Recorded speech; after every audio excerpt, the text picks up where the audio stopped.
नमस्कार विद्यार्थियों, आप सभी का हमारे YouTube चैनल में स्वागत है। तो विद्यार्थियों, हमने 10वीं क्लास के सामाजिक विज्ञान में लास्ट में जो अशोक का धम्म है उसके बारे में चर्चा की थी। अब इसके बाद जो है अशोक के उत्तराधिकारी व मौर्य साम्राज्य का पतन। तो अगला जो इसके अंदर शिक्षण बिंदु रहेगा वो आपके है अशोक के उत्तराधिकारी व मौर्य साम्राज्य का पतन। तो आप हेडिंग डाल लीजिए, अशोक के उत्तराधिकारी व मौर्य साम्राज्य का पतन।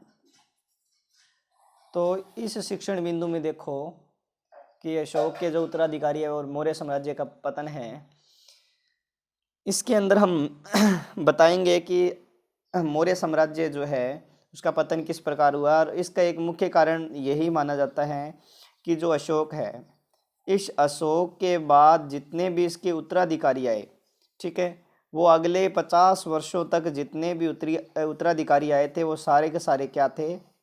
अयोग्य थे। सारे के सारे क्या माने जाते हैं? उनको क्या माना गया है? अयोग्य माना गया है। ठीक है, अयोग्य माना गया, अर्थात वह सही ढंग से अपना शासन जो है वो नहीं चला पाए थे। अशोक के बाद जो राजा बना था उसका नाम क्या था? कुणाल। अशोक के बाद शासक कौन बना था? तो कुणाल राजा बना था। और इस कुणाल को जो है दिव्य वदान के अंदर, ठीक है, दिव्य वदान में धर्म विवर्धन कहा गया है। दिव्य वदान में क्या कहा गया? इसे धर्म विवर्धन की संज्ञा दी गई है। ठीक है, धर्म विवर्धन किस में कहा गया है? दिव्य वदान में। और राजतरंगिणी जो है उस राजतरंगिणी के अनुसार जो है इस समय किसकी है? कल्हण की है। ठीक है, यह प्रश्न छोटा आ सकता है। कल्हण की राजतरंगिणी के अनुसार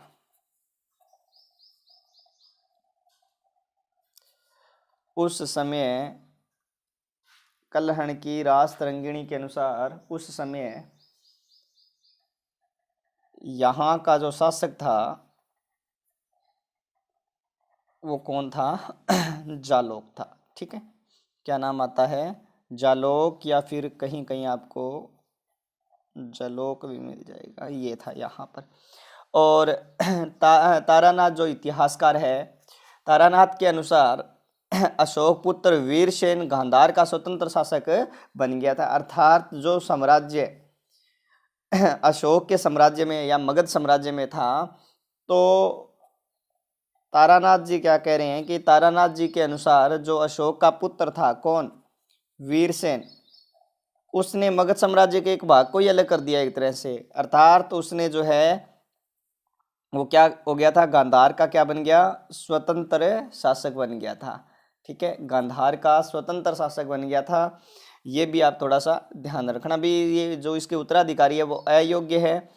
और अब इसके बाद में जो है कुणाल जो राजा बना था, अब कुणाल बताते हैं कि ये इसके अंधा होने के कारण, किसके?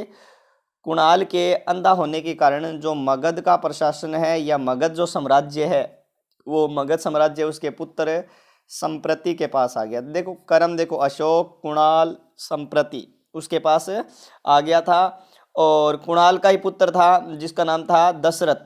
दशरथ ने भी बताते हैं कुणाल का ही पुत्र था जिसका नाम क्या था? दशरथ। और इसी दशरथ ने ही बताते हैं कि मगध पर क्या किया था? आपके शासन किया था। दशरथ की एक बात इंपॉर्टेंट है, वो ये क्या है कि जो नागार्जुनी गुफाएं, ठीक है, इन नागार्जुनी गुफाओं को जो है इसने निर्माण करवाकर आजीविकों को क्या दे दी थी? दान दे दी थी। आपने अशोक में पढ़ा था, उसने 4 गुफाओं का निर्माण करवाया था, है ना। तो इसने नागार्जुनी गुफाओं का निर्माण करवाकर आजीविकों को क्या दे दी थी? ये दान में दे दी थी। ठीक है, और अब बात आती है कि अंतिम मौर्य सम्राट। ठीक है, तो अंतिम मौर्य सम्राट कौन था? तो 1 नंबर का छोटा प्रश्न यहाँ पर बन सकता है। प्रश्न क्या बन सकता है? अंतिम मौर्य सम्राट। अंतिम जो मौर्य सम्राट माना जाता है वो कौन सा माना जाता है, क्या नाम है उसका, बृहद्रथ। क्या माना जाता है, बृहद्रथ। ठीक है। और इस बृहद्रथ का जो मंत्री था जिसका नाम क्या था, पुष्यमित्र शुंग। ठीक है, क्या नाम था, पुष्यमित्र शुंग। इसने बताते हैं कि बृहद्रथ की क्या कर दी थी, हत्या कर दी थी। और कौन से वंश की नींव रख दी थी, तो शुंग वंश की इसने क्या कर दी थी, नींव रख दी थी, या शुंग वंश की स्थापना कर दी थी। तो ये चीज़ आप ध्यान रखना। अंतिम मौर्य सम्राट बृहद्रथ। ठीक है। और इसका मंत्री कौन था, पुष्यमित्र शुंग। ये इसकी हत्या कर देता है। और शुंग जो है, इसने शुंग वंश की, पुष्यमित्र शुंग ने शुंग वंश की क्या रख दी थी, नींव रख दी थी। तो ये जो है, ये अशोक के उत्तराधिकारी व मौर्य साम्राज्य का पतन, ये टॉपिक या ये पॉइंट जो आपका शिक्षण अध्ययन बिंदु था वो कंप्लीट हो चुका है। इसके बाद में आप हेडिंग डालिए, अगला जो हमारा अध्ययन बिंदु था, मौर्य प्रशासन। कौन सा था, मौर्य प्रशासन। देखो ये जो मौर्य प्रशासन है, ये जो मौर्य काल के अंदर, प्रशासन का मतलब शासन व्यवस्था उनकी कैसी थी। ठीक है। सबसे पहली बात तो यहाँ पर यही आती है कि मौर्य काल में भारत ने पहली बार केंद्रीकृत शासन व्यवस्था की स्थापना की थी। ये चीज़ ध्यान रखना, भारत में पहली बार केंद्रीकृत शासन व्यवस्था की स्थापना, भारत में पहली बार केंद्रीकृत शासन व्यवस्था की स्थापना किसने की थी, भारत में पहली बार केंद्रीकृत शासन व्यवस्था की स्थापना तो वो किसने, कौन से काल में हुई थी, तो वो मौर्य काल में हुई थी। ठीक है। अब देखो यहाँ पर जो है सत्ता, वो सत्ता किसके हाथ में थी, सत्ता राजा के हाथ में थी। ठीक है। लेकिन राजा के हाथ में जरूर है, लेकिन वह क्या नहीं था, निरंकुश नहीं था। निरंकुश का मतलब होता है वो किसी पर अंकुश ना लगाए। ठीक है। लेकिन इस राजा पर क्या था, अंकुश था। और कौटिल्य के अनुसार, कौटिल्य की पुस्तक पढ़ी है हमने, कौटिल्य की कौन सी पुस्तक थी, अर्थशास्त्र। कौटिल्य की कौन सी पुस्तक थी, अर्थशास्त्र। और कौटिल्य के जो पुस्तक है अर्थशास्त्र, उस अर्थशास्त्र के अनुसार राज्य के 7 अंग माने गए हैं। राज्य के कितने अंग माने गए हैं, राज्य के, कौटिल्य की अर्थशास्त्र के अनुसार राज्य के कितने अंग माने गए हैं, 7। उनको किस तरह से याद करोगे, देखो पहला जो अंग है, पहला जो भाग है वो कौन सा होता था, राजा। भी राजा जो है वो सबसे महत्वपूर्ण, और इसके निवास स्थान, ठीक है, कौन सा, दुर्ग।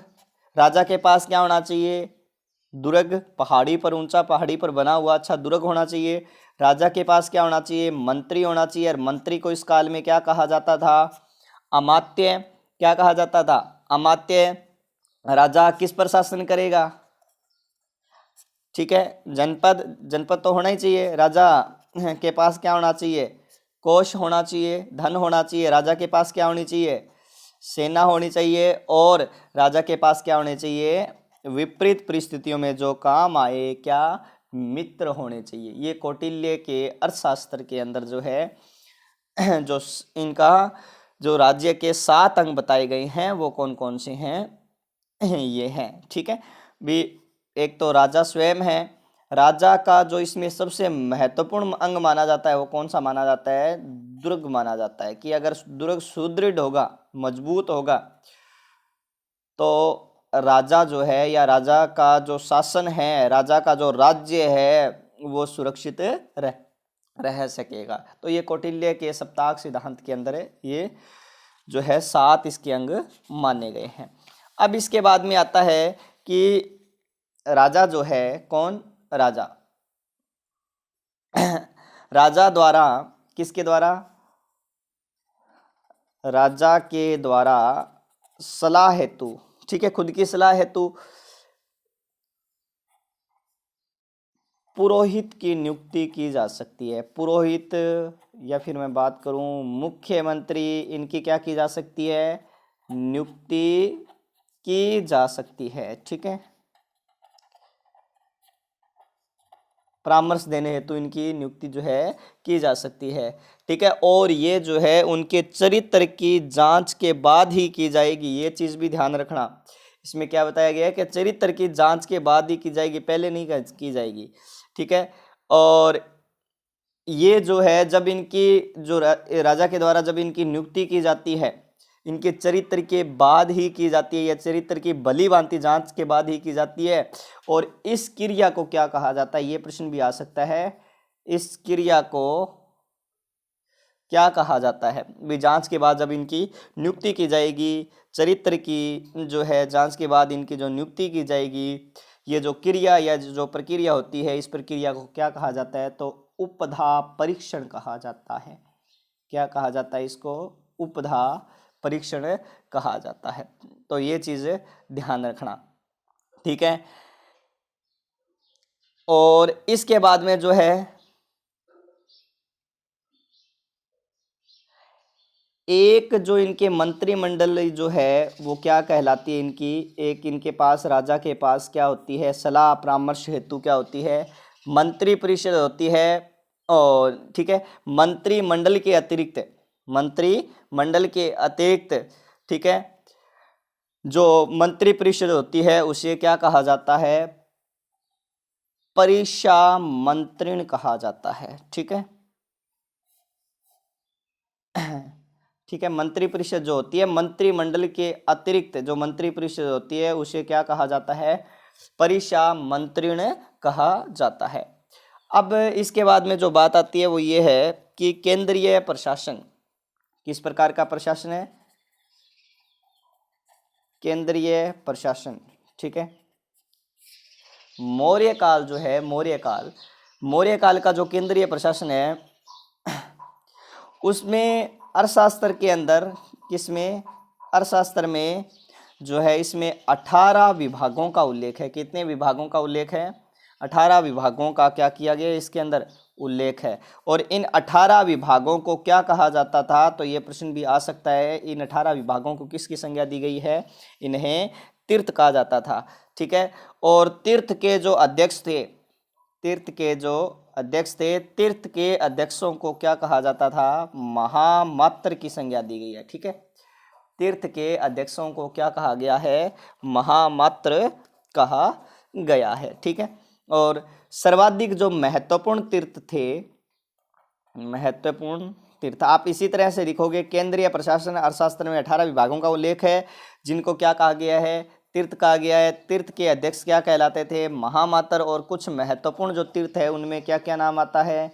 एक तो है मंत्री, ठीक है, इसी तरह से पुरोहित, क्या नाम आता है, पुरोहित, अमात्य, ठीक है ना। इसी तरह से सेनापति है, क्या नाम आता है, सेनापति है। और राजा का जो उत्तराधिकारी क्या कहलाए, युवराज, ये हैं। ठीक है, मंत्री, पुरोहित, सेनापति और युवराज ये उत्तराधिकारी हैं। ठीक है, इस चीज़ का ध्यान रखना। और इसके अलावा जो अधिकारी है, जैसे मान लो समाहर्ता, कौन सा अधिकारी, समाहर्ता। ये जो समाहर्ता है मतलब हरण करने वाला, करों को हरण करने वाला, इस तरह से याद रखोगे इसको, क्या, करों को हरने वाला, करों का हरण करने वाला, समाहर्ता अधिकारी। अर्थात इसका कार्य जो है वो क्या था, राजस्व एकत्र करना। क्या कार्य था, राजस्व एकत्र करना। ठीक है, किसका, समाहर्ता का। इसी के साथ साथ जो राज्य की आय और व्यय है उसका क्या करना, ब्यौरा करना। ठीक है, आय और व्यय का ब्यौरा करना। ठीक है, ब्यौरा रखना मतलब। और एक तरह से वार्षिक जो बजट है आजकल जो तैयार होता है ना, उस वार्षिक बजट को क्या करना, तैयार करना। ठीक है, ये किसका कार्य होता था, समाहर्ता का कार्य होता था। वार्षिक बजट को तैयार करना भी किसका कार्य था, समाहर्ता का कार्य होता था। इसके बाद में जो अधिकारी है उसका नाम क्या है, सनिधाता। क्या नाम है, सनिधाता। और जो सनिधाता है वो एक तरह से क्या होता था, कोषाध्यक्ष। ठीक है, सनिधाता क्या होता था, कोषाध्यक्ष। और अब इसके बाद में जो है साम्राज्य के विभिन्न भागों में जो है कोषागृह या अन्नागार बनवाए गए थे। क्या क्या बनवाए गए थे? कोषागार बनवाए गए थे, अन्नागार बनवाए गए थे। अर्थशास्त्र के अंदर ही किसमें? अर्थशास्त्र में 26 विभागाध्यक्षों का उल्लेख किया गया है। कितने? 26 विभागाध्यक्षों का क्या किया गया है? उल्लेख किया गया है। किस में किया गया है? अर्थशास्त्र के अंदर, ठीक है। 26 विभागाध्यक्षों का क्या किया गया है? उल्लेख मिलता है। और किस में मिलता है? ये अर्थशास्त्र के अंदर मिलता है, ठीक है। अब इसके अंदर कौन कौन से अध्यक्ष है? जैसे अलग अलग हैं, नाम आते हैं। कोषाध्यक्ष है, ठीक है। शीताध्यक्ष मतलब ये कृषि से संबंधित, शीताध्यक्ष लिख लीजिए, कृषि। इसी तरह से आपके है पणियाध्यक्ष। कौन से? पणियाध्यक्ष। ये किससे है? व्यापार से संबंधित है। ये 26 अध्यक्षों के बारे में बता रहा हूँ मैं आपको, ठीक है। इसी तरह से सूत्राध्यक्ष, ये किससे संबंधित है?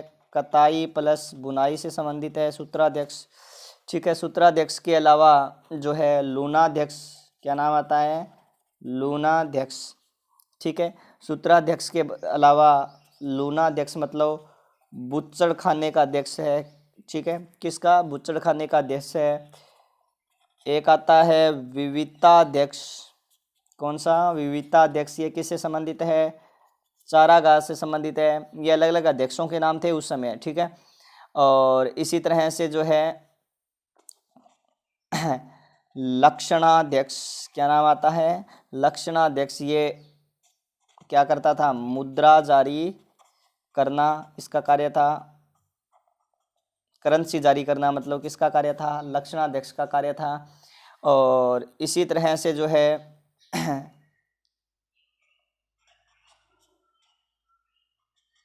मुद्राध्यक्ष जो है लक्षणाध्यक्ष आ गया। इसके बाद में मुद्राध्यक्ष है। इसके बाद में जो है पोतवाध्यक्ष है, ठीक है। इसके बाद में अलग अलग अध्यक्षों के नाम हैं। बंधनागाराध्यक्ष है।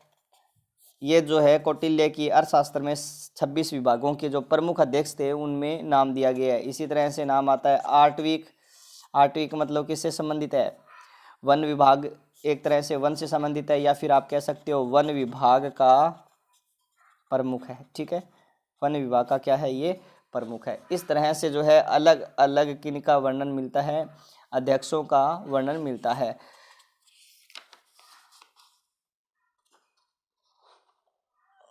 अब इनके अंदर जो है निम्न स्तर के कर्मचारी कौन से थे? किस प्रकार के? निम्न स्तर के कर्मचारी। अगर हम इसमें निम्न स्तर के कर्मचारियों की बात करें तो निम्न स्तर के कर्मचारियों में नाम आता है, पहला तो है युक्त। क्या नाम आता है? युक्त। और दूसरा है उपयुक्त। युक्त और उपयुक्त जो महामात्य तथा अध्यक्षों के नियंत्रण में निम्न स्तर के कर्मचारी थे। ये महामात्य तथा अध्यक्षों के क्या है? ये नियंत्रण में निम्न स्तर के क्या थे? ये कर्मचारी थे। तो ये था इनका मौर्य प्रशासन में केंद्रीय प्रशासन। और अगली क्लास में हम चर्चा करेंगे किसकी?